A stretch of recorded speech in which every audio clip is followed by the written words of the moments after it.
Oh, hi, audience. I didn't see you there. I didn't recognize you. Don't worry about it. Today, we're doing a very hacky thing, like my terrible movie, The Room, and we're going to talk about it.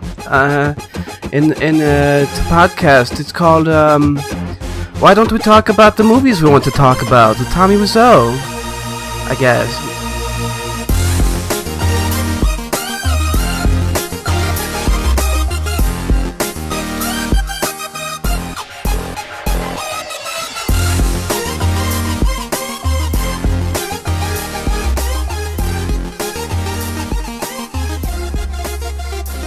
Welcome to Let's Talk Movies. I guess I am Matt. I am joined by my usual host, co-host. I think that's the word, John. Are we both co-hosts, or are you host and co-host? I think I'm the host, and you're the co-host, because sometimes you're not going to be here. But I think I'm going to be a fixture. I believe. Okay. So, well, maybe we're both co-chief. Well, you never hear of two co-hosts, so we'll go ahead and say you're the host. Okay, I'll be the host, and you can be the co-host. Hello, I'm John. That's John. Glad we got that out of the way after we started recording. Very good. Yep. It's one of those things that we could not have planned for. So, anyway, we are going to be... What do you even say about this movie? I mean, it's been done to death. We're not... Wait, have you told the listeners what movie we're... No, I haven't. I'm just saying, you know. I do know. As my co-host, we talked at least about this part. We're going to bring the audience in on it. But, this movie's been probably done to death in podcasts. I haven't done research to substantiate that. There's actually less movie podcasts out there than I thought, which is good. But, yeah, it's they surprising. may just all be video casts.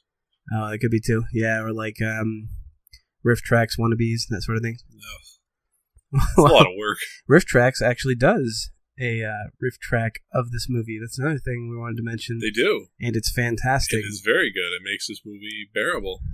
If not somewhat enjoyable. I think it's a very bearable movie to begin with, but I like bad movies. And yeah, so it does improve upon the original, though, somehow, which is fun. I think those guys are really cool. I don't know what their names are. Do you know any of them? Mike Nelson? Mike Nelson, yeah. Joel was one of them. No, Joel was the original Mystery Science Theater 3000 guy. But he's not on Riff Tracks, right? No, I don't know if there was a rift, but I just don't think they worked together. Him and Mike Nelson. Yes, they cover it in Rift Tracks, the story of Joel from Mystery Science Theater 3000. And the creation of a giant rift. Actually, I really don't know their story, but I think from what I saw in an AMA and some other things, that they just don't really work together. Well, so the guy who does, they still do Riff Tracks, and so that's Mike Nelson, and then the characters Bill who Corgan, play. I think? And so he's either Crow or Tom Servo? Servo? It's basically the guys who did Tom Servo and Crow. Right. So they're good buddies, and they riff on movies. It's fantastic. What I like to do is if I have the digital copy of the movie, I like to synchronize them and then render it so that I can enjoy it without having to mess around with an MP3 player. Right, yeah, because it's always kind of weird hearing it kind of in stereo twice between a boombox and a TV or whatever. Exactly. So it's much better that way, and then I even have it set to mute to lower the volume a little bit of the film as these guys are riffing. That helps too. Wow, that sounds like it was a lot of work, but that sounds really cool. So, anyway, the movie we're going to be talking about has been talked to death already. It's deader than its main character at the end of the story. Spoiler alert. Spoiler alert for anyone who hasn't seen The Room. Well, you mentioned that he was dead at the end, but I actually looked pretty closely and I saw quite a bit of quivering. Yeah, he was still twitching. I think that's right. I saw him breathing a little. He was twitching. No, it wasn't like a dead guy twitching. It was like a guy trying to be still twitching. Well, but that's sometimes what you look like from death spasms, is what I'm told. And there's yeah, but they didn't really stumble in on him right away either. No, that's true. Okay. Time for rigor mortis to set in. Okay, so I have more than a few theories about this movie, though, which actually makes sense as to why he would still possibly be alive or seem like he's alive. And, yeah. Oh, a fan theory. Right. Well, Does this movie even deserve a fan theory? This movie has a million fan theories. My theory, which I haven't looked up online, I'm sure isn't original. But anyway. Well, my favorite fan theory is that this movie is actually a dark comedy. That the fan theory was started by Tommy Wiseau himself. It was no, I don't think so. But I think it's perpetuated by people saying that it's dark comedy to him, and him being like, "Well, yes, of course it was. That's exactly how I shot it." Everyone can see my brilliance. But he said it like I did not mean for it to be only a drama. But yeah, he said it a lot more. This is bullshit. Yugoslavian or whatever his language is. Oh, hi, Matt and John. Oh, hi, Tommy. This movie is so often parodied, and I've heard. I mean, okay, so How Did This Get Made? Which is something I am aware of, probably the most popular movie did they do podcast. This movie? They did. They interviewed Greg Sestero. Oh, but did they also do a How Did This Get Made about this movie? Well, they don't.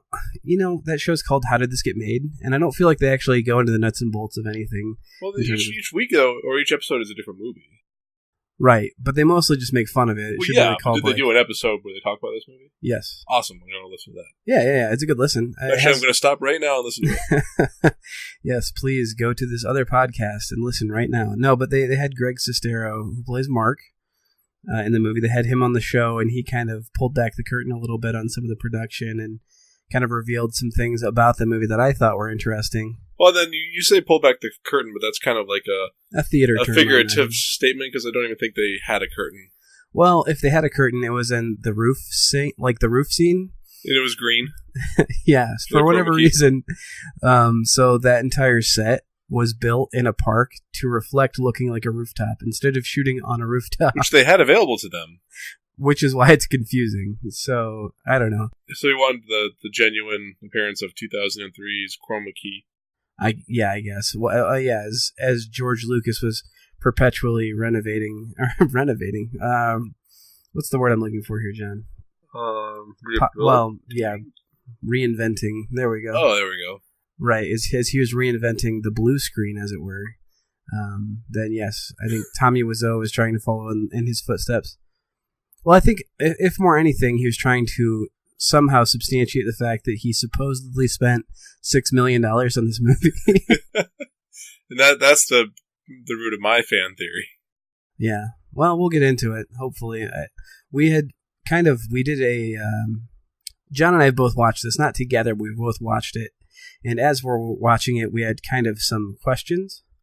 I know that I did anyway. So we decided to put these questions down and not share them with each other. Right. Just alternate. So now John and I are going to have to explain to the other why these things exist within this movie.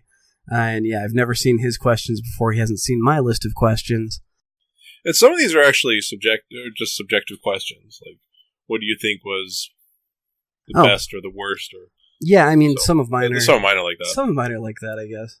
I think. But yeah, so John, I'm going to let you go ahead and lead things off with your first question. Well, this one's a softball, unless you don't want it to be.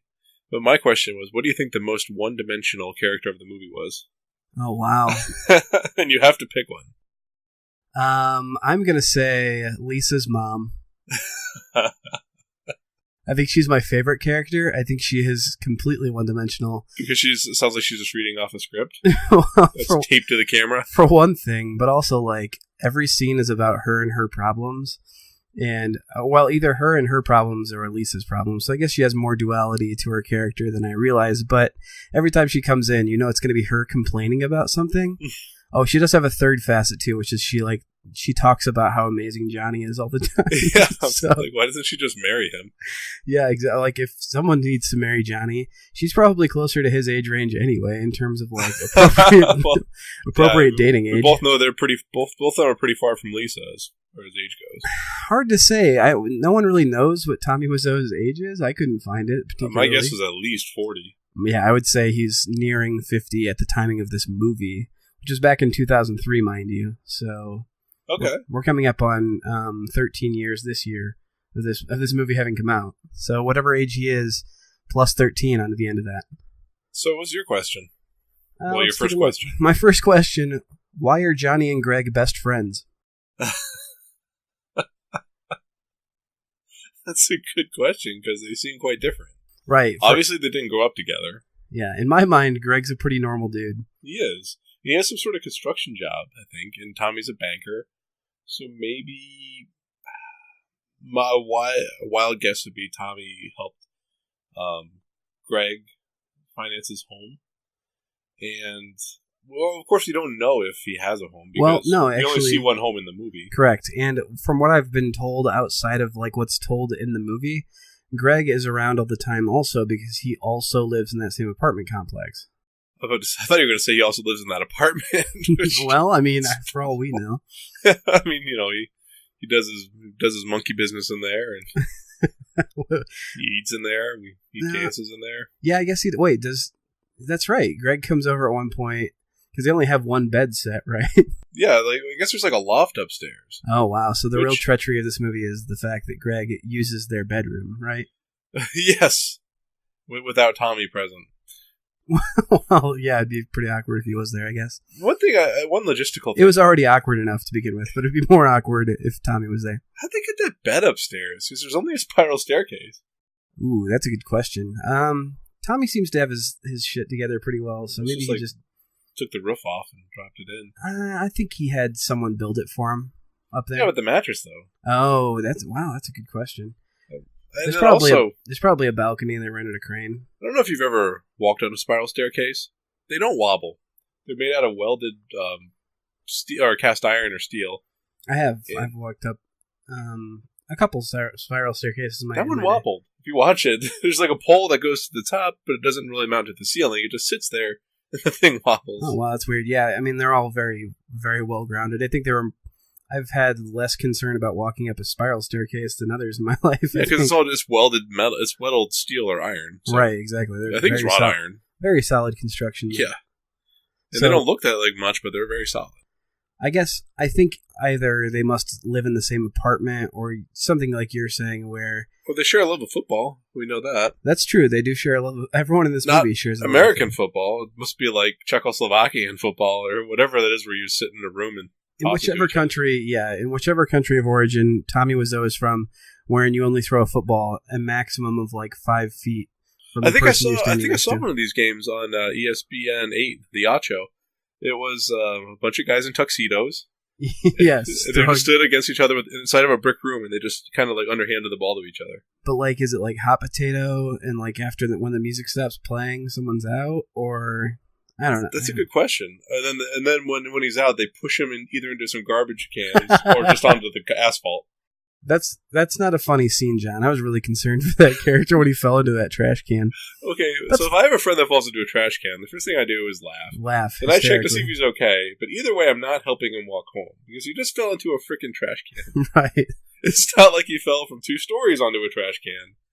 He just fell from No, 6 feet. He fell from the height that he is. Yeah, that's 5'10" into a trash can. Not all the way. Well, I mean, even then, that would be like if he was standing where his head is, and he isn't. So he fell 2 feet onto a metal trash can. So if anything is damaged, it's not his legs. He can walk his ass home. If anything is damaged, it's the trash can. And for those of you that haven't seen the movie, spoilers, he falls in the trash can. He's the Mark. What's his name? Mark? Well, he is Greg? Mike. He's the other character who's similar to Mark. Yeah, well, Mark just kind of pushes his hand into him. Right. Oh, you're joshing me, and then Mike falls into a trash can. Is this before or after Mark develops his really serious pot addiction? I think it's before. Well, I don't know. I think Chris R. was indisposed at that time, so I don't he was. Yeah, they put him in the criminal. Put him in jail. Well, we'd have to talk more about that. And also, if you haven't seen the movie, stop this podcast, watch the movie, and then you'll get all of our inside jokes. Yeah, and yes, absolutely. And it's not like you're going to get anything spoiled for this movie in terms of oh man, it had a really good plot, and then you guys told me about this thing, and then it really ruined it for me. No one watches this, by the way, for its artistic qualities. No. Everyone watches it for oh man, listen to this crazy guy try and speak English. So, we just talked about Chris R. That kind of leads into my next question. Sure. What kind of drugs do you think Danny had purchased from Chris R.? Oh, wow. Well, I think that Denny is some type of mentally retarded, developmentally delayed, whatever you want to say. I think he has some kind of problem in his brain. And he's got silly brain. And so I'm guessing he probably bought unrefined sugar and thought it was cocaine or something. I don't know. I think he got... you're saying Chris R. took advantage of him. Right, I think so. I don't think Denny doesn't have any seeming qualities of an actual drug addict based on any other scene in the movie. Even though he bought powdered sugar from Chris R., Chris R didn't get paid for it, so he still had to keep up his persona or keep his rep up. Or whatever. Oh, Chris R? I'll say because that scene where he's roughing up Denny. Yeah, because he needs his money, right? Yeah, so. But even though it was only powdered sugar, so like he only owes him like $1. Well, it's not much of a grift. You're not really taking advantage of Denny if you give him free powdered sugar, are you? True. And so you don't want people. I mean, I guess Danny might recommend it to his friends if he has any, and Chris R wants to make sure he makes a good buck off of them, so he has to maintain the value by knocking Denny around when he forgets to pay. Spoilers: Denny doesn't have any friends besides Tommy. Well, debatably, who was even his friend? It's possible that anyway. Tommy was snorting a little bit of the confectionery sugar as well. You know what? I think maybe Tommy, the director, writer, producer of this, might have been, but I don't think Johnny's character is supposed to be. But he was still played by a guy that was snorting a little something. Right, potentially. So, what's your next question? Well, it's a curious thing to me. Johnny's entire career, his profession. How much money do you think Johnny makes? Johnny, the character? Yes. I mean, within the confines of the movie, the main character, Johnny, how much do you think he makes based on all the circumstances that are happening within the movie? I'll be honest. I think he's like one step above teller. Like bank teller. I think he's like the guy that sits at the desk and when you want to open an account and, put your $300 into it, he's there. I'm guessing he probably makes like $30K plus commission, which would be hard for him to afford a house that looks like the house on the outside, but it's more than enough to afford the house that looks like his on the inside, because it's basically a 2-room apartment. Right, but think about a few things within this movie, right? There's a part wherein Lisa's mom comes in and she's mad that Johnny didn't help her friend. That's true. In putting down money for her house to a sum of what figure? 60,000? I think 30,000. I think she says $30,000. Maybe here's something I just thought of. What if she meant try to qualify her for a loan that didn't require a down payment, and he dropped the ball at the bank? Could be. But she did say, your boyfriend has money, why won't he help my friend? Right. Well, so maybe not. Yeah, that would have been a good angle, though. I thought there was a specific number that she was saying, and that Johnny was being kind of stingy. It was only $30,000. Have you ever heard of anyone aside from a family member helping someone else with a down payment? And to the sum of $30,000. And it's not even your friend; it's just a friend of a friend. The answer is no. Yes. Not me, at least. If you're listening to this podcast and you can say yes to that, then leave a comment. Yes, leave a comment. And also, I'm going to refinance my house, so. Right, yeah. Who is this friend, and what? Tell him to get in contact, or, in communication with us. Another thing too, Johnny seems to be paying for Denny's college. That's true, and that is expensive. And even back in 2003, and he's paying for his apartment. Yeah. So I doubt he makes $30,000. No, but he certainly acts like. He didn't say much about his job at the bank, but he said a few things that are very suspicious. Made me think that he doesn't make that much money. Okay. Like, we're about to get a big client, and then that could really mean anything. Usually bankers' salaries don't directly correspond with clients that walk in the door. But he also says they're using my ideas, and they're saving a lot of money. So, like, what ideas does he have as the guy above being a teller? That's why I think when the old teller used to throw out every other $5 bill, and Tommy's idea was like, maybe let's save most of them. He would fleece the company. He'd be like, 20 for you, 20 for me, and he'd stuff it in. Yeah, like. And Tommy was a whistleblower and said, "This is a bad idea." They fired the guy, and no one's stealing from the company anymore. But now Tommy's not getting any kickback. Right. Maybe that's what he was thinking. You know what? In as much as this movie doesn't make any sense, I guess I could buy into that. I can believe it. Yeah. What's your next question? Do you think that Tommy Wiseau had only wonderful, satisfying relationships with women before writing and directing The Room? Based on the story that he tells of how he met Lisa, and how interesting that story was. And do you remember this scene at all? Oh, let me think here. I remember him telling the story. Well, it's Greg or the therapist. One of the characters says, well, how did you meet Lisa? And he goes, oh, that's actually a very interesting story. So I came to this country and I have the hotel. a $2,000 check, but I ended up saying it's a YMCA. I can't cash it. I was, oh yeah, why is that? Oh, it was an out of state check. And, out of country check. Yeah, it was. No, I've never heard of a bank that won't cash the check. They just might make you wait for a while before giving you the funds. Right. Unless it's like you're from a foreign country and you don't speak English. You're from Czechoslovakia. You don't have before the fall of the Iron Curtain. You don't have any ID. You're secretly DB Cooper. Yeah, I don't think he was quite forthright. And for being a banker, you think that he would tell the story correctly. Well, and I guess... And I love how they brought that up. Like, his buddy said, well, why couldn't you cash it? Oh, it was an out-of-state check. Like, that's a really weird detail to put into a movie for it to never occur. That's not good script writing. If you're out there working on your screenplay and you have a whole scene about, like, how this person signed a lease for their apartment and yada yada. That's really mundane. What it leads to, though, is that the fact he meets Lisa at a coffee shop and they strike up a conversation. And I think that's the end of the story. There's not much else to it. So it seems like he's kind of a cliche, typical romantic. Yeah. Which means, like, I don't know, he's probably done okay, but by those same terms, he's not, like, passionate or creative or anything. So I think that he's probably struck out with women in the past. And I think maybe based on some of the, like, subtle anti-woman stuff in this movie, that, like, maybe he has run into someone cheating on him in the past.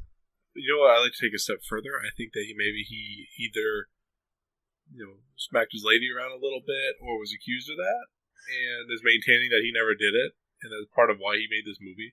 Well, but then you would expect that the character Johnny and him, Tommy Wiseau, would be almost identical characters, and the name Johnny would be almost identical to the name Tommy.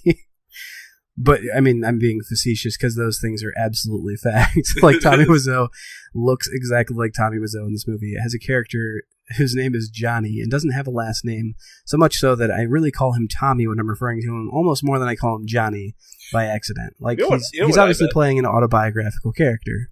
You know what I bet? I bet they did show this movie to a focus group in its original form. And they had a long laundry list of things that they wanted to change, or wanted to have changed. But the only thing that he went with was, Mr. Wiseau, you should probably remove the scene of you beating the shit out of Lisa.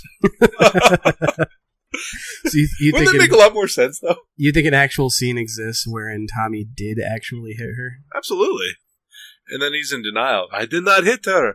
It's not true. It's bullshit. Well, oh, hi, Mark. Even in that case, like, I kind of side with Tommy a little bit in that he doesn't drink, and maybe he doesn't drink for a reason. Like, maybe his family has a history of being violent and abusive drunks, and she kind of, like, goads him into it the entire time and is like, oh, come on, just have a drink, have fun. You know that it's going to make you beat me, but go ahead and take a few drinks anyway. Have some of this delicious vodka and cognac. Right. So, or vodka and scotch. Whatever the case. Which you may not know this, but that is a horrible combination of drinks. Yeah, I don't drink myself, so I'm sure it sounds as bad as the pizza that Lisa orders. I don't remember what it is specifically. That's some really gross ingredients. It's like pineapple and ham and something else, right? And then, like, on one side, it's like tomato slices, potatoes au jus. I don't have no idea. That's not a thing. Au gratin. Potatoes gratin. Yeah, no, potatoes covered in gravy on pizza. That's what I mean. Actually sounds pretty good. All right. Are you ready for my question number 3? Yeah, absolutely. All right. Do you find the fact that Johnny works at a bank believable based on his character's appearance in the movie being set in 2003? No. Every bank I've been to has had clean-cut employees, very professional. Like, he dressed professionally, although he wore really, like, baggy clothing, which was kind of like late 90s fad that was dying out. Well, he wore the clothing of a man who just lost 40 pounds, yeah, but couldn't afford to buy any new clothes. Plus, he had the pleated pants, and they were, like, giant. You could argue that he dressed like a banker at that time, but the long black hair, there's no way that he would work at a bank. Well, I mean, this is a follow-up question. It's not one of my official ones, so I'm sorry you're getting a two-parter here. What kind of job does it look like he probably does do? What do you think his career would be? Oh, like a Czechoslovakian soap opera star? I was going to go with something like Chris R. That's what I'm thinking. A drug dealer. Yeah, that's kind of the appearance of his character. Because he's a pretty muscly guy. He is. He's like very vascularly muscular. Yeah, so like possibly a steroid user, not someone you'd really want to mess around with because he could probably pack a pounding. Yeah, I don't want to say too many bad things about him because he looks like he could kick my ass. I don't know. He's kind of scary. Yeah, the worst part about it is taking him to court because he would just be saying, "I did not hit him. I did not hit him. This is bullshit. It's not true." Oh, hi, Judge. Oh, hi, Your Honor. Oh, hi, Your Honor. Oh, hi, yeah, bailiff. sorry about that. Yeah. Oh, hi, stenographer. Oh, hi, Lisa. Oh, hi, jury. Oh, no, she's on the jury. What a twist. I don't know what he's talking about. I don't know him. That shouldn't disqualify me. Okay, so point case, though, not a banker. Not a banker. But then again, Lisa stays at home all the time, so he could have any career, and she would never know what he does. True. I guess though he could be doing like security at a strip club. I never thought about that. Like, yeah, Lisa never leaves the apartment. Really, I think there's one scene when she's not in the apartment. It's because she's at her friend's apartment, which I assume is in the same apartment building, and then she goes back to because it seems like everyone in this movie like lives within 10 feet of each other. No kidding. Based on the amount that they just drop by the apartment and almost for no reason, and then are like, well, if he's not here, I guess I'll leave. You ready for my question? Sure. Did you have a hard time remembering what city the room was set in? I honestly didn't think about it at all from the time that I see Johnny Wiseau being shot. Johnny Wiseau.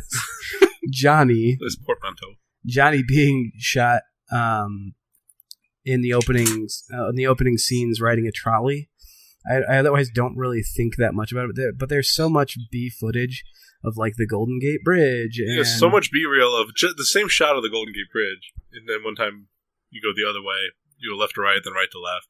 Yeah, so why not like the TransUnion Center, whatever that pointy building is? Because in but at Alcatraz, because in cinematography that sort of thing is called an establishing shot. Yeah, we only do it like once, but you're usually setting it up for different scenes every time that you are using True. one. So does he live on the Golden Gate Bridge? The apartment complex might be on the Golden Gate Bridge because otherwise, exactly, if you shot some like historic San Franciscan, kind of like famous historical sites, you would expect then the next scene is going to take place in one of those or something, or there was a reason to do so. So there's not really a reason for him to use all these establishing shots of the Golden Gate Bridge. Or if you do a shot of the Golden Gate Bridge, that's like what you do once at the beginning of the movie. Then you're in San Francisco. If you ever leave San Francisco in the movie, and then you come back, you might do another shot of something that would identify it. Well, but you don't do it before every other scene. Let me rebut your question and ask you one. Is it significant to the plot at all that they're in San Francisco? No. No. Yeah, there's no payout to them. They might as well just set it in L.A. since that's where the sound studio was. Right. Or the soundstage. There's no benefit at all to them being like, oh, this is in San Francisco. There's no payout. Unless he lived in San Francisco. I think he might have. I mean, based on what you were saying with Greg and how he was giving away, he actually gave away Tommy's street that he lived on in a scene where he talks about domestic violence. Yeah, and Tommy laughs it off. Yeah, Johnny.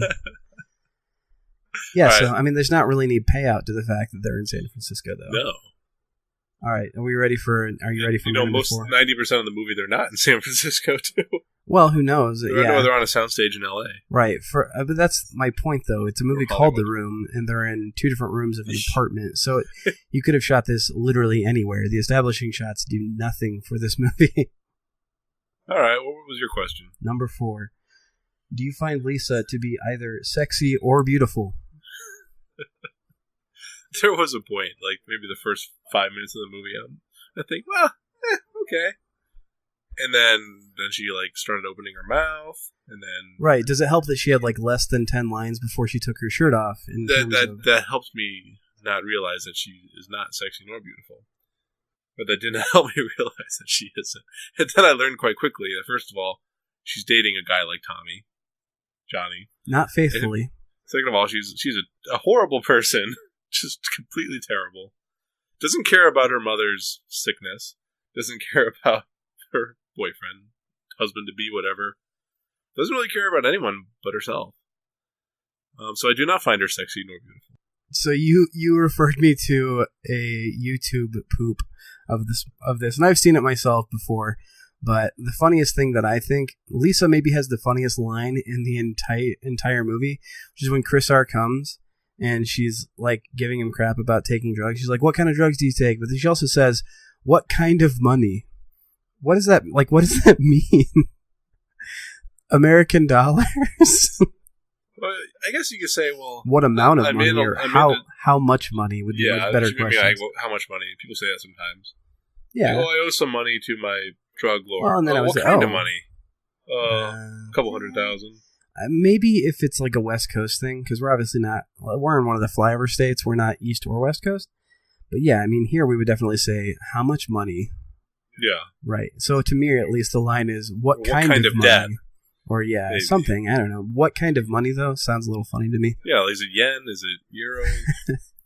So, but Czechoslovakian marks. As soon as you can see how selfish Lisa is when her mom is like, "I have cancer," and she's like, "Don't worry about it," then you realize she's not super attractive. No, she's not. But she was a up and coming starlet who never got anywhere. Are you talking about her character in this movie? No, I think her in real life. I think she is probably the most one-dimensional character, honestly, because we don't know anything about her. She has nothing going on in the story other than she is engaged to Johnny and she's trying to cheat on him constantly. Now, there actually was a actress in the movie that made it somewhat successfully, and that would have been the girlfriend of Mike. Okay. Guy who was feeding her chocolate. I forget what her character's name, Jenny or something. I forget what her character's name is, but it's not really important. But she had given an interview about how having started in the room is kind of embarrassing, but she just goes with it because it's funny. Well, yeah, I mean, Cameron Diaz did some embarrassing things before she started acting. Like what? Nothing I've ever seen, but I've heard a few things. Really? Yeah, there's some science out there on the internet about Cameron Diaz. She did some adult movies? Yes. Okay. I believe so. Well, we're going to go to break here, and... Just kidding. Both hands on your microphone, John. Got it. My question for you is next, right? Yeah, absolutely. It's interesting that you brought up Lisa's mother, because my question is about her. Did you, as an audience member, care about the fact that Lisa's mother definitely had breast cancer? I definitely have never wished breast cancer on a character more in my life. Not that you've ever wished breast cancer on anyone. No, I mean, but as a fictitious character, Lisa's mom is like she's so nagging and terrible. There's maybe some people in my life I could honestly compare her to, and I'm not going to, but those are the kinds of people I don't like to be around either. And yeah, so she's just perpetually negative. She has nothing good to say this entire film. Very materialistic too. Oh, extremely. So, I mean, like every time she's saying, well, you should stay with Johnny. He makes a lot of money. That's everything that's wrong with that generation. Right, yeah, exactly. Well, not everyone in that generation. I don't want to speak for everyone, but there was a common theme where people would marry others because they saw them as being their meal ticket. Right. I mean, at least that was the idea of an attractive person, was someone who made enough money to support you, more so you didn't than have to work. And she didn't really look like she had to do a lot of work in her life, other than acting in terrible movies at a late age. And smoking a lot of menthol cigarettes. I don't know, she looked really... I don't know how old she was, but she looked like an old leather glove. I don't know. True. So what do you have for me? Number 5. For number 5, I have a multiple choice question. Okay. The Room is A, a misunderstood masterpiece. B, the story of a girl with agoraphobia. C, a spiritual sequel of the movie and play The Producers. D, a porno shot in reverse. Or E, a money laundering scheme gone awry. I say equal parts D and E. I see parts of B and C in there True. Too. But yeah. Agoraphobia, definitely. Right. What is Lisa's problem? Why can't she work? She seems healthy and young. She well, can have a job. She was raised by that mother, first of all. Oh. Well, how's that working out for her? Answer. Not so well. I don't know, man. Like, she just seems to stay home all day and order pizza. So, like... It's true. There are worse things to do in life, realistically. Maintain that super fit figure. I don't know. There doesn't seem to be any exercise equipment in that apartment, and she refuses to leave the apartment. I think there's one scene where she isn't in the apartment. It's because she's in someone else's apartment. She got there by a tunnel. So yeah, somehow they came and put her in like a parrot's cage and threw like a blanket over her and transported her or something.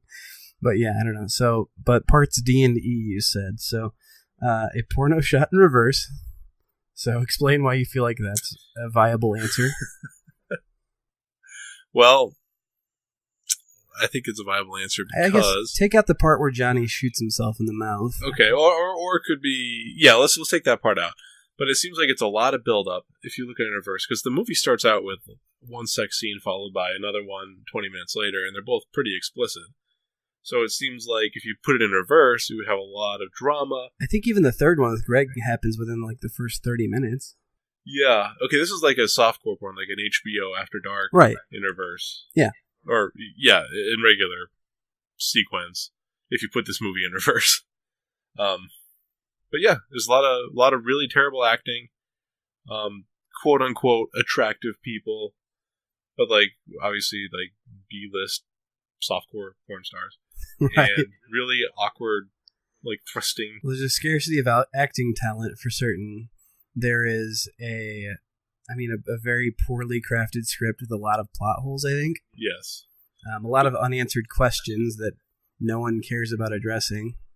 Terrible, terrible music during the sex scenes. Yeah. I mean, kind of a terrible score underneath this whole movie, really. Not to mention Tommy and Lisa's terrible scores in the movie. Oh. Being each other. Oh, I thought you meant like Lisa. Like they both scored with Lisa. No, you'll ask that too. Yeah. So, yeah, equal parts D and E. And the reason I say E is because, well, should I get into my theory yet? Or yeah, absolutely. I'd love to my theory, and this is my independent theory, is that this movie was a way for I don't want to slander Mr. Tommy Wiseau, but theoretically, it could have been a vessel for somebody to launder a lot of money, because the actual costs for making this movie, being $6 million, are in no way reflected in the final product of the movie. And he claims he had hired 400 people to work on this movie throughout the course of filming. I don't buy it. I wasn't there, and I'm sure I could be wrong. But something is not right. He did hire 400 people. He hired 8 people to act in the film, 10 people, to build the set, 2 people to write it, and let's see, 380 people to move cocaine across the border. It's true, though. Basically, I don't know a whole lot about the film industry, but it seems to be of no better quality than a single episode of a soap opera. And I imagine it would only take a few $100,000 to make that exact quality movie. I know that he did some stupid things like buying cameras. He bought 2 cameras, one film, one digital, instead of renting them, which everyone does in that business, apparently. And a lot of other mistakes were made. Also, I could see this guy not wanting to relinquish control to anyone, including people that could save him money. So I could see him easily wasting $1 or $2 million, but 6? Yeah, 6 is a lot. 6 is a lot of money. That's more money than like most people earn in their lifetime times 5. I don't think it goes to like the acting staff. Like I think the highest billed person in this movie is probably Greg Sestero, maybe. Like yeah, he probably made like what, 40,000. First on the call sheet, right? And maybe that. I don't even know. So. Greg Sestero also wore a lot of hats during that production, too. He was also the line producer, of which he'd never been a line producer before. And that's something that he says on How Did This Get Made? And also, so he and Tommy are actually buddies from an acting school that he's going to, and they become acting partners. And so that's how Greg knows Mark in real life. But I don't. Greg knows Tommy. I think Greg knows Mark because he plays that character in this movie. But yeah, so I don't know. This movie's just it's wrapped in mystery for me. You said you thought there's maybe a deleted scene wherein Tommy actually does hit Lisa. Yeah. I think if there's a deleted scene in this movie, it's the end where Denny wakes up from like some kind of heroin-induced nightmare, where it started out really nice because I think that Johnny isn't an actual real character, because how could he be? He's like some bastardization of his real neighbor. Well, no, I think that Johnny is the idealized self of Denny. Like he's who Denny wants to be. Is that the id? Is that the super ego? I think that's maybe it's one of those two. Let's say there's also the ego. I think the id is what you are, and then like there's the super ego. Well, no, I guess the super ego is the one that you want to be. I can't remember. I don't know. It's all a big iceberg analogy. It's one of those three. Yeah, I don't know. Not that Freudian psychology is relevant in this day and age. But. Nope. But anyway, so I think Denny's perceived self wants to be something like Johnny, or maybe you're right. Maybe it is like those are his actual neighbors or something like that, and so he's in his hallucinogenic state, his drug state. He really wants that character to die, so he can be with Lisa. So he's projecting like this kind of weird fantasy of these kind of Lemony Snicket's unfortunate series of events to happen to this character, so that he ends up killing himself in the end. I see. I don't know. I just don't. Well, so I think the only real scene is Chris R. Battling with Denny, and that's when things got a little too real for him. So that's why Johnny and Mark come up and defend them off. Yeah, and then they do something that, in my mind, makes no sense at all. For a few reasons. They're only gone for like maybe 2 minutes, would you say, it was in that part of the movie, right? If that, 90 seconds. And what they do is they take Chris R. and they take his gun, and they, both holding an arm behind his back, take Chris R. to the police station. Which is also in their building, I guess. It must be really close. They must live right next to the police station, which, like, if I'm Chris R., it's a very dangerous place to be dealing drugs. It's a very bold choice to be. But it probably pays pretty well.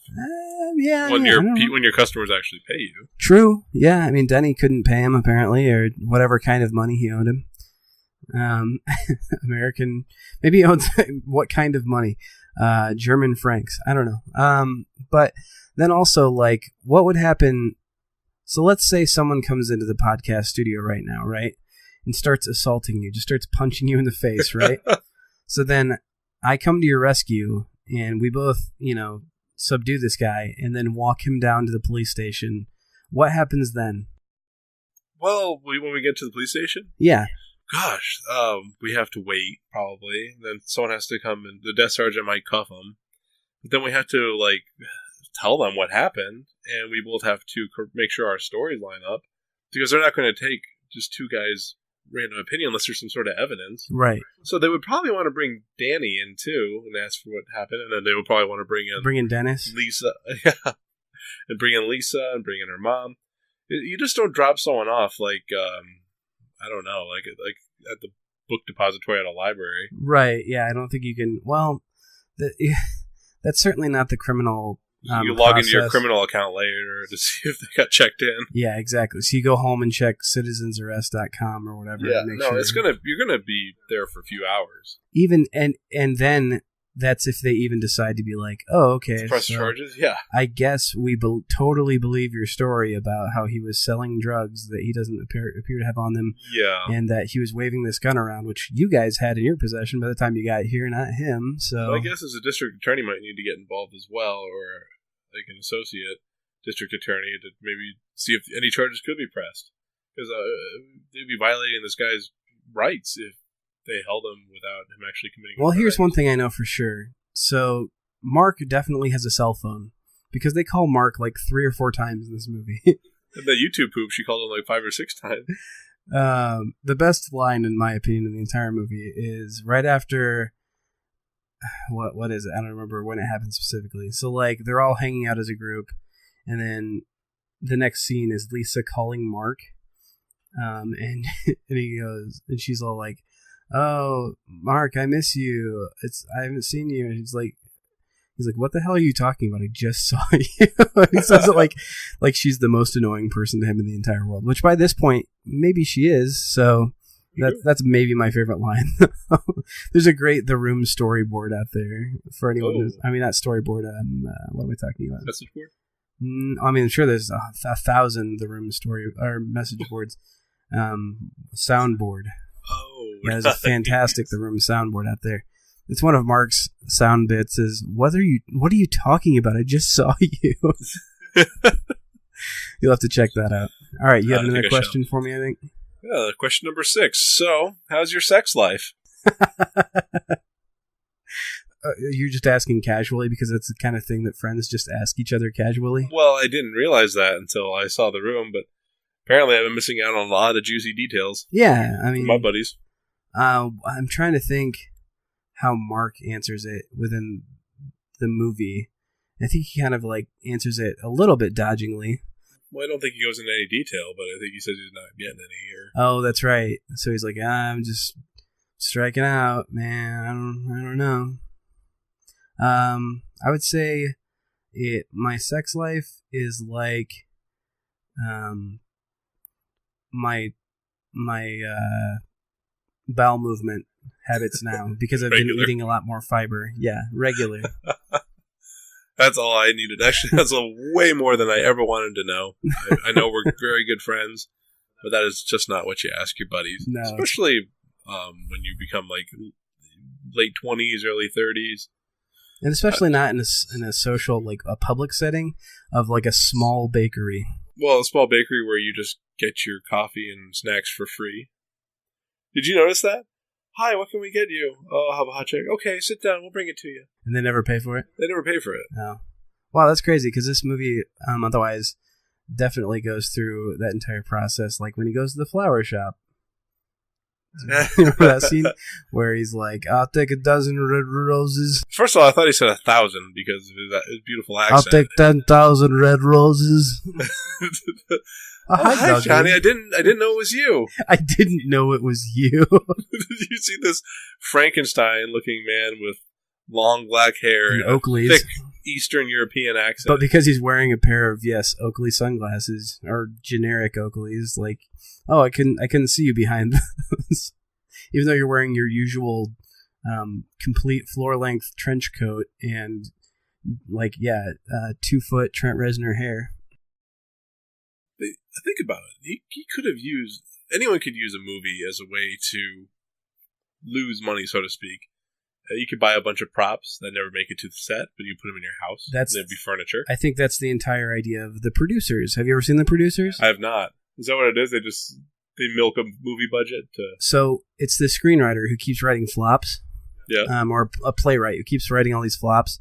And then his buddy, who's like basically an auditor or financial person, who's like, you could make a lot more money making a really bad screenplay or like a really bad play than one that was successful. You just have to get a lot of investors, put a lot of money in it, and then make a way for the money to disappear. So that's literally, it's a fantastic movie. The version with it came out a few years ago. That's what you were saying. You could have been like The Producers. You could have used it as like a way to launder money. Technically, questions or answers C and E are pretty close to being the same thing in that. Yeah, but. I mean, there's a difference between money laundering and him just evading taxes, but he could have made a lot of money on one business and then invested in another business. Right. With the intention of losing money, but being able to buy some stuff for himself in the meantime. And actually, the movie version of The Producers, I think it's a Mel Brooks written play originally, or something like that. Mel Brooks. And so it's got Nathan Lane and Matthew Broderick and Will Ferrell. And it's actually really, really funny. I think, like, a lot of people say the original is better done. I think this one's still really well done. We should watch that also. Watch them both. Whatever, man. Whatever's clever. But, yeah, I guess I still had one more question for you, at least. All right. It's not how's your sex life, because we've gotten through that awkwardness. If you had to make a sequel, which character would you follow, and what would it be about? Oh, gosh. Well, I mean, do I want to make money, or do I want to follow in the spirit of the room? Because I think those two ideas are mutually exclusive. You can go either direction, because this could either be a passion project for you, which is like obviously what The Room probably was for Tommy Wiseau, without him now. With him now being like, oh, it's a dark comedy that's, parody and really terrible. But at the time, I think it was him being like, I'm going to put my best foot forward as a director and writer and make a serious movie. But you go with it being like a passion project, like The Room I think originally was, or you could just be like, yeah, I'm gonna make a successful movie, or try to make a successful sequel off of this stuff we've got going right now? I think you're going to have to come up with a way for maybe Chris R will do a little time in prison for a crime that he had allegedly committed. There were really no great witnesses, not much evidence, but he spent some time in prison, maybe on a gun charge, because it's all they can get him for. So it's a prison drama. No, he gets out of prison and he's pissed. Okay. So he goes to find Tommy. Turns out Tommy's already dead. So then he goes to get Greg, kills Greg, and then he goes and finds Lisa, kills her. Lisa's mom's already dead from stage 4 breast cancer. Then he goes and digs up Tommy's grave and desecrates his body. And then he goes and finds Denny and gets his money and then kills Denny. That's probably the best movie you can make. I'm trying to think, like, that kind of makes me think of those movies you love with the two Irish brothers who kill people. I don't love the movies. I like the first one, the Boondock Saints. So you like the second one, the All Saints Day, was a hot pile of shit. Oh, really? And then coming back to watching the first one, I'm realizing that there are a lot of elements of the first one that are a steaming pile of shit as well, but it's an entertaining movie. You just had a better taste for shit back in the day. I did. It's a phenomenal action movie. If that's what you walk into it expecting, you're not going to be disappointed, gotcha. But some of the writing is I think the sequel that needs to be made follows Lisa's mom and her having to deal with Lisa moving back in with her and her friend her friend who couldn't get her own house moving in with her. And it becomes a lot like Golden Girls probably for a while. Yeah, because Lisa's damaged goods, so she's probably not going to date for a long time. Also, no one will have her. Right, so it kind of like takes on a Golden Girls kind of funny sitcom feel for a little while. Then you follow her to all of her like oncology appointments, and her breast cancer is getting more and more aggressive. She goes through chemotherapy, and at the end of the movie, she dies of breast cancer. Just so you know, there's nothing funny about breast cancer. There's not. But there's plenty funny about this character getting breast cancer because she's a horrible person. Right. I think if anyone deserved it, it'd be her. I would be okay with almost any of the characters from The Room. Maybe save Johnny and honestly Mark, because I think Mark just kind of like was put into a bad situation and probably could have done better to avoid it. But I mean, I think there's also... Well, we all saw who he slept with. Yes, he could have done better. But yeah, like, here's the thing. In my opinion, Mark is kind of a saint because he's hanging out with Denny, who's probably somewhat mentally retarded. Tommy, who's so English as a second language, he's like hanging out with a person who's developmentally delayed. Like, so he's dealing with like a lot of language barriers, intelligence barriers. He seems to be like that charitable person who hangs out with a class of people that's like knowingly beneath him. So, which is pretty low mark. Right. So I feel bad for Mark to a degree. And Denny, I don't know. I don't know enough about Denny to really hate him. But I also don't like him. I think he's definitely creepy. He's creepy. And I would definitely be okay if he got some kind of cancer also. Yeah. Nothing against him for being slow, but he's creepy. He is really creepy. The funny thing was, though, is the actor was never told that he was playing somebody with the mental retardation. Oh my gosh, are you serious? Yes. That's amazing. Because he does such a good job without any prior knowledge then. I know. So, which if I was that actor, I would never admit to that. I don't want him to have any kind of cancer because he's developmentally delayed either. So you know, we don't want the actors and actresses to get this cancer. Nope, we just want the characters. Strictly the characters in the confines of this movie. And I'm okay with him getting cancer for literally the first 5 minutes where he dies. There's some innuendo and some subtlety, but basically the scene goes down like this. Johnny and Lisa are hanging out. Lisa just put on a new dress that Johnny got her because, you know, him and her are looking to take things upstairs. And so he kind of almost implicitly says to Denny, hey, Denny, how are you? And then is also like, hey, me and Lisa are going to go upstairs to have sex. And then Denny is like, but can I watch? And he's like, you know, Denny, that's a really weird thing to say. And, you know, like, 2 is great, but 3 is a crowd. So, like, you should leave. We're going to go have sex. And then Denny goes upstairs and jumps on the bed while they're kind of, like, getting into foreplay anyway. And just so the listeners know, that sounds like you're describing the beginning of The Room. That is the beginning of The Room. Yeah. I thought you were talking about your alternative. No, this isn't my sequel. This is the first 5 minutes of that movie, and why I'm okay with that character. Oh, I got getting you. some type of cancer. He can. I would say. I want him to go through chemo successfully and live a happy life afterward. But that scene in specific just creeped me out. That is so weird, and it's such a weird scene to drop on somebody, as we have not really established at this point who Denny is. Well, and then it goes back to Tommy like and Lisa. So imagine this was running on HBO at 3:00 in the morning too, and you're like, The Room. Oh, okay, it's rated mature. I guess I'll watch it, right? Yeah. And so you start watching this movie. You miss the part, I guess. You go to the kitchen to make some popcorn while they're saying this movie is rated, MA for mild nudity, Mild. drug references, suicide, whatever, blah blah blah. I don't know what's more explicit, by the way. Her boobies or his man ass. Yeah. Thrusting as he's having sex with her I can navel. tell you that neither one of them did anything for me. So I guess they're both equally offensive. I mean, just watching him have sex with her navel was not attractive. Oh. So another reason why I think this is Denny's heroin nightmare is because there's inexplicably a spoon on the wall. And something that people do at theaters. Have you heard about this?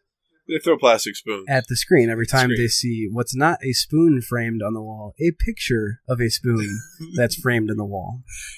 Like when you go to the store and buy a picture frame, it looks like one of the stock photos. It probably was a stock, like some stock photography, but it's just a picture of a spoon, and it's like so inexplicable and like almost out of place, even though this movie itself is out of place. And if you hire a set designer, you don't have issues like that. The set designer's like, hey, you guys get together, photographer, take a picture of them. That picture's going in the picture frame. Right. Because we pay attention to detail is what our job is. But when Tommy Wiseau's running the set, that's like why you get a picture of a spoon. A picture of a spoon goes on the wall. But that's interesting you bring that up, because a lot of heroin users, they use a spoon to cook their heroin. Yeah, exactly. So I think maybe that's Denny, then, is I like this. There's some theory. subtle imagery going on in the backgrounds that suggest that Denny is on some kind of like drug high. But look at the very end of the movie. Who took it the worst that Tommy had killed himself? I think Denny. Arguably, I think it's Denny. Yeah, but that's the thing. Which took it the hardest. Right, but that's the thing, though, is that a drug high also eventually runs out. So you're talking about... so he's crashing. Right, so the beginning of the movie is him, and the movie is all feel-good and everything. Yeah, like he's about to watch his friend and his girlfriend have sex. And he follows his ideal self, Johnny... His creepy self. ...through this series of events that are all becoming, kind of progressively chipping away at like a good situation for Johnny until something that's terrible where he kills himself in the end. It follows kind of like the tone of a drug high. But how is the heroin responsible for Lisa cheating on him, though? Or is it just like saying that if you were a heroin addict and people in your life start to fall away and not be attracted to you as much anymore? Well, the only thing that doesn't make any sense about me is because I think that what is probably still true of Denny is that he has a big crush on Lisa, who might be like maybe his, like next door neighbor or something. So that his other self is cheating on her via Mark. Right. I don't think Mark is a real character either. Okay. So, yeah, exactly. It's kind of a couple different ways for him to vicariously... Tommy's the wild guy who lets his hair down, who has the great girlfriend, but then... What can be said about Greg? Greg's just a very normal, vanilla character. The most interesting thing that happens to Mark's character and his progression through the story is that he shaves his beard. That's my opinion. True. And the scene where he walks in and you see his beard is akin to a scene where like he sees his wife to be in a wedding dress for the first time. It's like you hear the angels singing and they have this spotlight on his face. Yeah, it's a very... And then I realized, wait, they're just showing Mark because he shaved his beard. It's very weird and a natural scene, and it's really just so that Tommy can call him Babyface or something. It's like, yeah, there was really absolutely no reason for him to shave his beard. Mark, you look like a Babyface. My guess is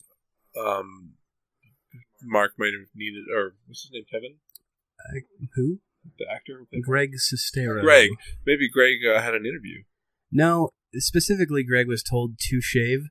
And I think it was so Mark could call him a babyface, because otherwise I think Tommy's fear is that Johnny becomes a less likable character in comparison to Mark, who is more masculine. Okay, and I'm not I'm fairly straight. I would say very straight, but I would Rate say yourself, that Mark rate yourself on the Kinsey scale.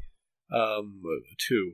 So I would say that Mark looks much more handsome after he shaves his face. So that kind of works to Tommy Wiseau's detriment there. I don't know. Me being a 2.5 on the Kinsey scale, I kind of like the ruggedness of Mark before he shaves his beard. So But he has a good face for shaving. He does. So, I mean, he looked good. Yeah, I mean, He definitely didn't look worse, and I don't think it looked like a baby face at all because he was pretty angular. No, he looked alternatively okay. You could never say that he looked worse, but I think you could make the preference of whether he looks better lateral move with or as far without. as- Yeah, exactly. With or without a beard. So I don't really know what Tommy Wiseau had intended for that scene to do. If I'm gonna cheat on my wife with Mark, I would prefer the Mark with a beard to the Mark that doesn't have a beard. That's all I'm saying. Okay, 2.5. You say?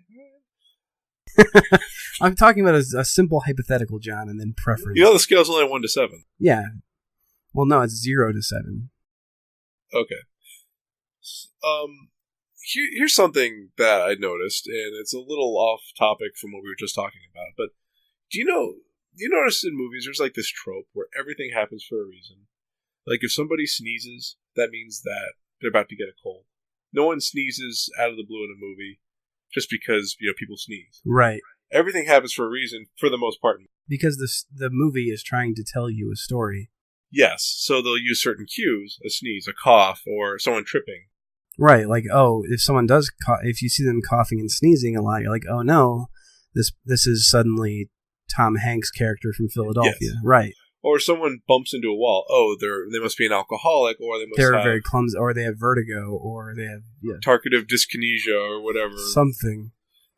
There is a purpose for this happening, because yes, if they sneezed in a take and there's no message there, they would just reshoot the take, right? Well, or if they decide to keep that, then the person watching the movie is going to say, "Why they sneeze? Why they sneeze?" And they're not going to pay attention to trying to pick up other cues to suggest that this person actually is sick.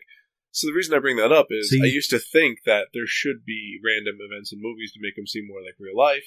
After watching The Room, I realized that was a terrible idea because The Room has a lot of random So you think that Mike events. maybe has like a brittle bone disease, and so like that's why Greg was helping him back to his room after he fell on a pretty ordinary metal trash can? I think that either they wanted there to be random events in the movie, or random things happen because they're people, and they decided to go with those takes. I think, yeah. It's really bad. Or they shot like without getting permission from different people or whatever. Like the scene where Johnny is riding on the trolley is definitely like he paid for a seat on the trolley and is riding on it. Yeah. That's why like they had to shoot him probably in the doorway as opposed. They probably didn't have a permit to shoot that, so right? So they had to shoot from the street incognito. with Johnny on the doorstep. So like, which when you shoot scenes like that in public, you actually have to have a permit in most locales. Oh, I'm sure that you could find their permit filed in the San Francisco. I'm sure you could. Court, blah blah blah. It only cost $6 million. Yeah, it was $4.5 million. It's a very expensive permit. So that's my takeaway is you should never have things happen randomly in a movie unless you're making a movie about real life, day-to-day life. Right. If there's a scene in a bathroom where like a character is going to the bathroom, it better be like in Dumb and Dumber where Harry is pooping his guts out and everyone's having a bath. There's something about Mary where the guy zips up his Franken beans. Right. So everything in a movie, and for no other reason than possibly like, hey, this is a movie that we need to produce, direct, and spend a lot of money on. We're not going to waste any money taking scenes that don't tell us anything or give the audience any information. So that's why the scene where Mike and Jenny or whatever, she gives him a blowjob and he makes the weirdest looking faces imaginable. Which might be the art for this. I really want that picture if I can find it, the right one. Oh yeah, I already got it for you, I think. Oh, fantastic. To be the featured image. That will be the featured image for this this episode. But like that scene, I'm thinking like later on, like what relevance did the scene have? How's it going to come full circle? It never did. Well, he tells an embarrassing story to Johnny about he forgot MeUndies is what he says. Yeah. MeUnderwears. That's a fine story to put in the movie if we didn't have to see it 10 minutes prior. Well, And the only payout is the fact, yes, that he gets to tell Johnny an embarrassing story later. Okay, so if some guy comes to me... By the way, this movie gave me a t-shirt idea, and I'd like to design this t-shirt. It'll probably be available for purchase. We'll get more information on that. But can you think of what the most recited line by all of the characters in this movie is? Maybe you heard it and it bothered you as much as it did me. Oh, everything's going to be all right? Or... Well, yeah, 4 words. Don't worry about it. Yeah, don't worry about it. So I think we're going to make a shirt. Here's the concept of the shirt that I have, so no one can rip this off because it's my intellectual property now. No, I don't know. But so the top part says, don't worry about it. And then there's like the 4 characters in the movie that's like, it's Johnny's character, kind of, but like not so much so you can tell it's Johnny's character that we could be sued, but enough that it's Johnny's character. And like a thought bubble that says, I think my girlfriend might be cheating on me. Lisa's mom, who has breast cancer, and she's thinking to herself, I definitely have breast cancer. Denny, who's like, I think I have a serious drug problem. And then Mark, I don't know what Mark's problem could possibly be. It was like, I think my best friend's gonna find out I'm cheating or I'm sleeping with his girlfriend. Or maybe we get a different character from the movie. Or, oh no, I forgot me undies. Or my underwears. And then at the bottom it says, be happy about it. So it says, don't worry about it, be happy about it. Nice. I think it's a really funny idea for sure. So I want to do a little segment here where I tell you a story. Oh, don't worry about it. I'll tell you a story about something that I did. Well, okay. Can I throw in a bonus 7th question real quick? All right, real quick, and then I'm going to tell you my story. And I think it can be as simple as a 1-word answer. Do you think that Johnny's friend is a good psychologist? The advice that he gives Johnny. Do you think he's a good psychologist? Refresh my memory. Gosh, he says something like women be crazy. Well, right? one thing that I know he says is, well, I don't know, people are people. Don't worry about it. Don't worry about it. No. People are just people. I'm not going to say I've seen my share of psychologists, but if I had, I would definitely tell you. They don't tell you don't worry about it. They tell you why do you not to worry. Why do you think this is important to you? Be anxious, but here's how to deal with your problem. Right. A little more general than people are people, or a little less general. I wanted to tell you a story, and I want to gauge what your reaction is. Okay. So I went to your house and into your bedroom, and I brought a box of chocolate with me, and I went with my girlfriend. Oh, actually, I went with my wife. I'll say that because I'm married. And we fed each other chocolates on your bed, and then I received oral sex from my wife. And then your mother-in-law walked in, and she caught us as we were getting dressed, and then she found my underwear. What's your reaction to that story? That is a really boring story. I don't care. Also, why did you break into my house? Yeah, so there's a lot of questions you might have. Well, okay. Why would you have sex with your wife in my house? And why would you break into my house? There seems to be, okay, so because they didn't want to build another set is the answer, I know. But there's a lot of questions that come up from why are people doing what they're doing? Yeah, what was Tommy's reaction? Don't worry about it. Don't worry about it. That's funny. That's so funny, Mike. You had sex with your girlfriend on my bed, and my mother-in-law walked in. Oh, your bare ass cheeks were on my leather sofa. That's so funny. Yeah, no, I would be pretty pissed. It wasn't on the bed; it was on the leather sofa. Oh, that's right, downstairs. Yeah. Oh, okay. But still, that's his couch. You don't want your friends to be copulating on your furniture, right? That's gross. That's not a funny story. That's disgusting. So anyway, yeah, I was riding your bareback whatever. Anyway, yeah. Apparently, though, that's something that Johnny's character is pretty open about. Is him and his friend's sexual relationship. True. So open that he's more than happy to, I don't know, let his friends do their business in his house and even let the neighbor kid watch a little foreplay. Would it bother me? Yes. And by the way, if the neighbor kid hops on my bed while I'm in the middle of foreplay, you better believe I'm jumping off that bed. What are you doing? Yeah, well, if nothing else, if you can provide a really good context as to why you were in my house doing that, then I'm less mad at you for certain. Yeah. But I presume that either Mike or Mike's girlfriend has an apartment. And actually, I know based on this that even if it's the same apartment shot from the other direction, from a different camera angle, like definitely, or just in a mirrored lens, right? Definitely, Jenny has, or I think her name. Let's call her Jenny. Has an apartment, so why not take Mike there? Or why is Mike taking her to Tommy's or Johnny's apartment? How does Mike have a key? Like, we haven't really established how he's friends with Johnny, so who knows? I don't know. I just thought that was weird. A big question that no one knows about this movie is why is it called The Room? And in your opinion, why is this movie called The Room? Because it was shot in one room. That's as good a guess as any. Is that most of this movie takes place in one room. Boring small room. It looks like a soap opera set. Right.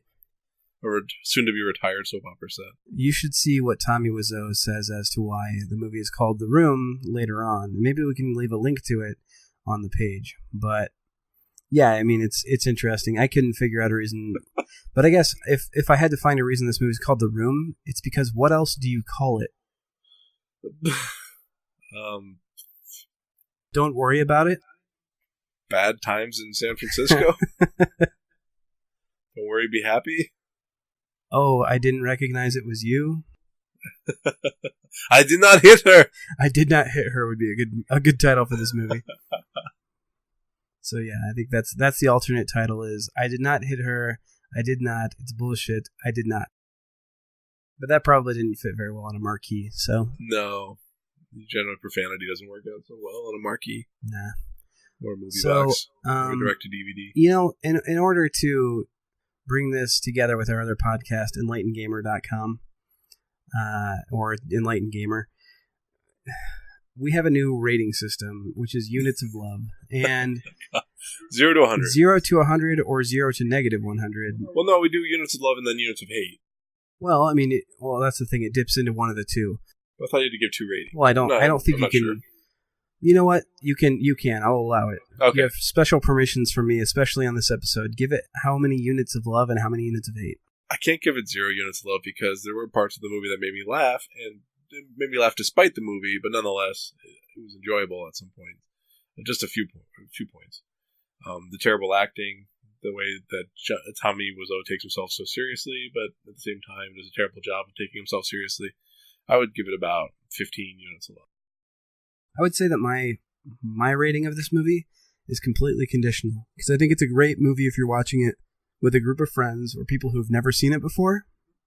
And if that's the case, then I love it because it turns into the perfect movie to make fun of or watch with other people and see what their reactions are. Even it's like those things on YouTube where they're like, "Oh, old people react to or young people react to." True. It's like my friends react to The Room. So if that's the context in which I'm watching this movie, like if that's the framework, I would say 90 units of love.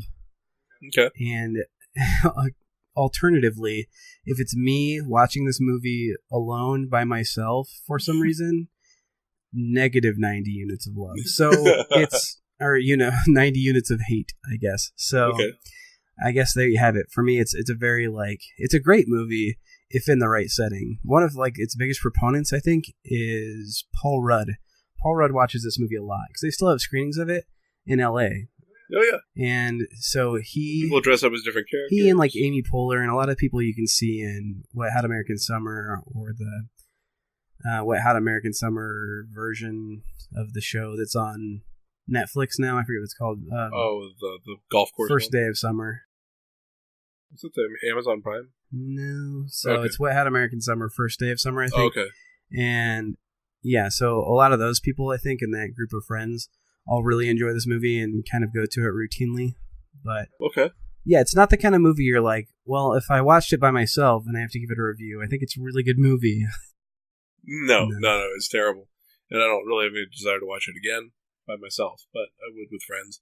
And I would go to a screening, and actually you and I are going to go to the Mystery Science, or no, the Riff Tracks Live. Yeah, I think it's coming up January here at the 24th. end of the month. 24th or 28th? I thought it was the 28th. One of those two. I think the 14th they're having a different movie, but they're doing a couple different Riff Tracks movies here at the local theaters. And I would love to watch that. Yeah, I would have no problem at all going to, The Room. So, but if you haven't seen it, watch it. Watch it with some friends. It's a lot better than watching it by yourself. If you can, go to www.rifftracks.com. Give those guys a few bucks and listen with their commentary. Yeah, and it's know what? It's phenomenal. If you don't get a chance to watch this movie, don't worry about it. Don't worry about it. All right. Anything else to be said about this film? There is absolutely nothing else to be said about this movie. let's lay it to rest. Yeah. Forever here. Forever certainly. and ever. Until we need another laugh. Until The Room 2 comes out. Well, until then. Actually, until our next episode. All right. Bye, Mark. Bye, Lisa. See you next time. Thanks for listening. I'd like to give a special thanks to Ron Jenkins for allowing the use of his music. It's all from the album Disorganized Fun, which can be found on iTunes. Thanks again, Ron.